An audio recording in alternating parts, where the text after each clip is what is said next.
Muito bom dia para você, meu irmão, minha irmã. Nosso evangelho de hoje está em Marcos capítulo 12, dos versículos 18 ao 27. E aqui Jesus é questionado por alguns saduceus, um grupo que não cria na ressurreição, sobre o casamento. Mas não é apenas sobre o casamento em si. Eles questionam se um homem morresse sem filhos e o seu irmão, pela lei, pelo costume da época, fosse obrigado a casar-se com a sua esposa, enfim, com a viúva, e não tivesse filho com ela, e aí depois morresse, e esses homens que fossem casando com essa mulher morressem, o que de fato aconteceria, de quem ela seria esposa numa época, no momento da ressurreição, se todos eles fossem ressurretos, de quem aquela mulher então seria esposa. E aí Jesus explica para eles, entre os versos 24 e 27, o porquê eles estão raciocinando de maneira totalmente equivocada a respeito desse assunto. Mas eu não gostaria de me deter no assunto em si, mas sim na preocupação desses homens em questões daqui deste mundo, dessa terra.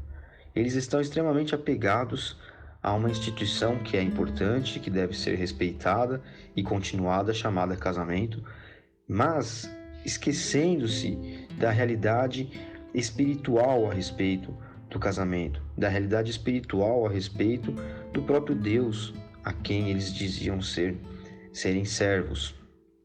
E muitos cristãos estão assim também. Muitos cristãos estão apegados, apesar de dizerem que são cidadãos do reino dos céus, que aguardam, a volta de Jesus e outras coisas, eles estão apegados a coisas deste mundo aqui. E em que sentido? Aqui, por conta da tradição e da lei que vigorava na cultura judaica da época, esses homens queriam saber se legalmente essa mulher teria mais de um marido, ou quem seria o marido dela, porque eles iam morrendo e pela lei o irmão do marido morria, enfim, tinha toda uma sequência para que ela não ficasse viúva. E hoje existem cristãos que na igreja estão querendo, se pudessem conversar com Jesus e questionar, ficariam encontrando questões aqui da nossa materialidade, desse mundo aqui, e questionando Jesus: Senhor, mas e se pecarmos assim? E se fulano faz isso? E se ciclano errou dessa forma? E se fulano crê teologicamente dessa maneira? E se ciclano ou beltrano entende tal questão bíblica dessa forma? E esqueceriam-se de que estão conversando com Jesus. Existem muitos cristãos que, infelizmente, estão nessa dinâmica de vida espiritual, de ficar prestando atenção nas coisas que os outros estão fazendo, ou de ficar discutindo elucubrações teológicas sobre questões que não são centrais na Bíblia, ou melhor, questões que não são centrais na nossa vida prática do dia a dia. Para a gente que estuda teologia, isso é muito comum.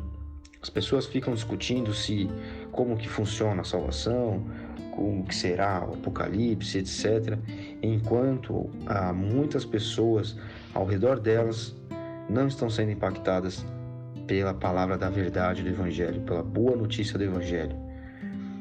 Então, eu enxergo nesse grupo aqui, esse partido religioso chamado saduceus, que questionam a Jesus sobre isso, por que eles negavam a ressurreição, o que eu encontro também em muitos cristãos, que porque já pré-julgam que certas coisas são erradas, são pecado, ou que determinado pensamento não está correto, não sei o quê, ficam presos, agarrados a essas coisas e se esquecem de fazer o que devem fazer.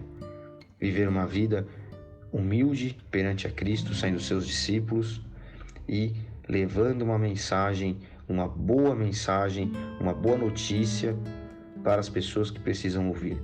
Vivendo de maneira que quem está ao seu redor veja que ele é um portador de algo diferente, ele é o portador de uma boa notícia. Isso significa o Evangelho.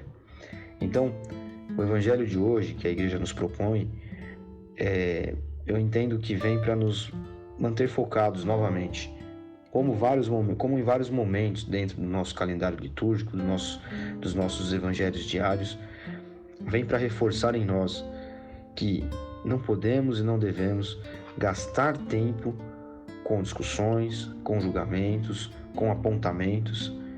Devemos entender o que Cristo quer de nós e, dentro disso, entendermos, num segundo momento, como levar esse Cristo que nós acreditamos e que muda vidas para as pessoas ao nosso redor. Deus abençoe você. Até amanhã.